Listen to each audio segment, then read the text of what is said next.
This episode is brought to you by Cash App. Cash App is the easiest way to send, spend, and save your money. Besides just sending money back and forth, with Cash App you can invest in stocks with as little as $1 as well as buy, sell, and send Bitcoin instantly. Because, as we all know, Pizza Papa always gets paid. Download Cash App today and use code Babish22 to get $15 for free, and $10 will be donated to the Make-A-Wish Foundation.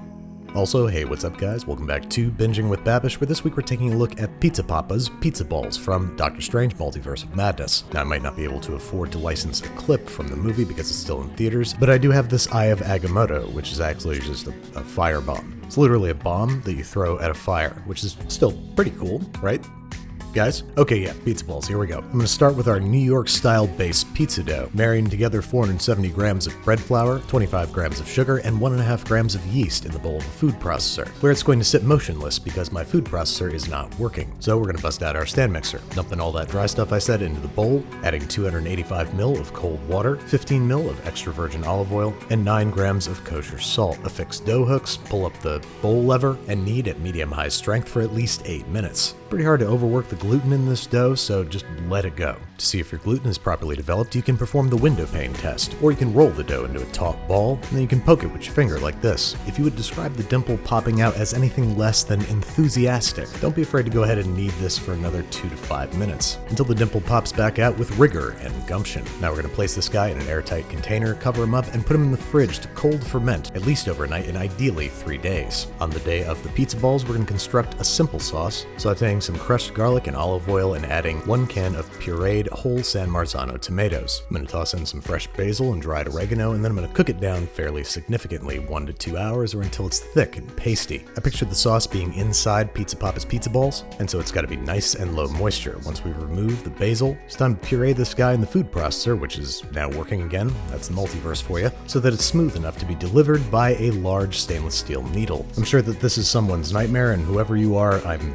sorry. Next up, it looked like the pizza balls were topped with miniature pepperonis. So I'm going to cut these full-size ronis down to size and retrieve my cold fermented pizza dough, which as soon as I did, I had a brain blast. What if we treated the dough like cinnamon roll dough, and the sauce like cinnamon roll sauce, and the cheese like cinnamon roll cheese, or frosting as it's called? And I'm going to publicly thank Kendall for shredding this fresh mozzarella. It is my least favorite thing to do in the world, and so now all I gotta do is sprinkle it on top of our sauce, on top of which I'm going to shingle pepperoni. And even though it looks like we got ourselves a good grandma-style pie started here, we're gonna roll it up like a pizza-flavored jelly or cinnamon roll. We're gonna pinch the gap shut and make sure that it's on the bottom of the roll as we begin to cut it, first slicing off the unseemly end pieces to create a cohesive log, so we can break the whole thing down into 12 evenly sized pieces, which, once again, like a cinnamon roll, we are going to evenly space out and arrange in a well-lubricated 9x13 casserole. Cover with plastic wrap and let rise at room temperature for anywhere from 30 to 60 minutes until they've grown by about 50%. Brush down with a combination of extra virgin olive oil and crushed fresh garlic, and I think these guys are ready for a 425 Fahrenheit oven for anywhere from 25 to 35 minutes, or until they're a pool of oil. In spite of this, I'm going to soldier on and sprinkle it with Kendall's homemade shredded mozzarella,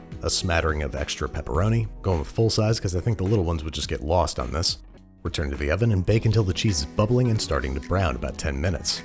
Now, they didn't come out very tall, and they came out pretty greasy, but we got some nice cheese pulls and I think some functional pizza cinnamon rolls, pretty much.